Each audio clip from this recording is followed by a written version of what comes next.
Good morning, boys and girls. Yesterday, we talked about comparing books to other books and how I'm talking about comparing and contrasting the two books, what was the same, what was different. Now that we have read so many nonfiction books, you should be able to name the chapters or the sections of your books. And you should be able to name the main ideas by looking at the chapter or the sections of your book. So I wanted to show you this Reader's Compare and Contrast chart again. We looked at this yesterday of different ways to talk about or notice how books are the same by comparing or how they're different when you contrast. So today I want to teach you that when readers, if you have two nonfiction books on the same topic, and if you have the books like a hard copy and you lay them side by side, you can name what I'm going to teach you how to name kind of what each chapter or section was mostly about to compare it to other books and sections within other books. That's kind of a lot to understand. So I'm going to show you how to do that.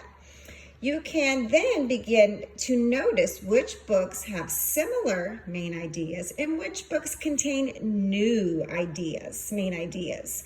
So even though it's something that's different, it's not the same as another book, it gives you more information that you can learn and grow upon. So when we look at our National Geographic Frogs book and we lay it side by side with our Growing Frogs book, I can already notice one has more of a kind of drawn look on the cover and one has more of a real photograph, a picture on the front. I wanted to show you using our new compare and contrast chart. Before we do that, I'm going to open up the Growing Frogs book. I'm going to show you in the book and then I'm going to show you the chart. And in the National Geographic Frogs book. So already when I open up these two books, I'm noticing that National Geographic Frogs has a table of contents, but Growing Frogs does not. It has more of a little introduction.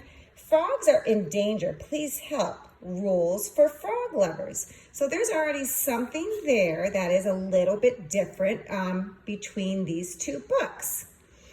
And I wanted you to notice that. And also in the National Geographic Frog books, it gives us a lot of information and facts about all kinds of different frogs. And in our Growing Frog books, it kind of tells us more of how, it's kind of more of a how-to book on how to take care of and how to raise a frog. So it's told more in a way of a story and it talks more about a specific topic and it doesn't go into all different kinds of frogs. So I wanted to show you, I had taken this information and I had used a different compare and contrast chart, a Venn diagram to help me organize my information within these two books. So today you are going to have an opportunity to do this. Yours is going to be different. I didn't type, I printed out a hard copy so you could see it. So I have my one book, National Geographic Frogs here. The second one I have is Growing Frogs.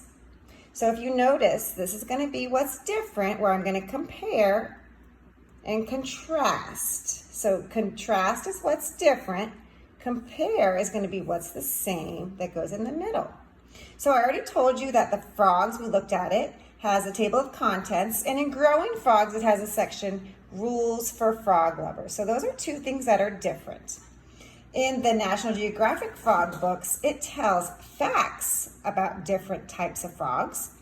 In the Growing Frog book, it's more of a how-to book about taking care of and raising frogs. So those are two things that are different in both of those books. And then in the National Geographic Frog book, it has little jokes that I know a lot of you like reading. Has some jokes here at the bottom of the pages. And in Growing Frogs, it doesn't have any of those jokes.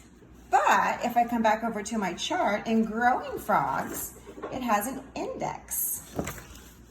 So in Growing Frogs right here, it has an index, and an index kind of lets me know what pages I can find these words on. And it's going to give me information on these words on those pages. And in my National Geographic Frog book, It doesn't have an index. It has a glossary where it has important words and it tells me what those words mean. So those were the things that I noticed that were different. And then in both books, it tells about frogs. So both books, they do tell me information about frogs.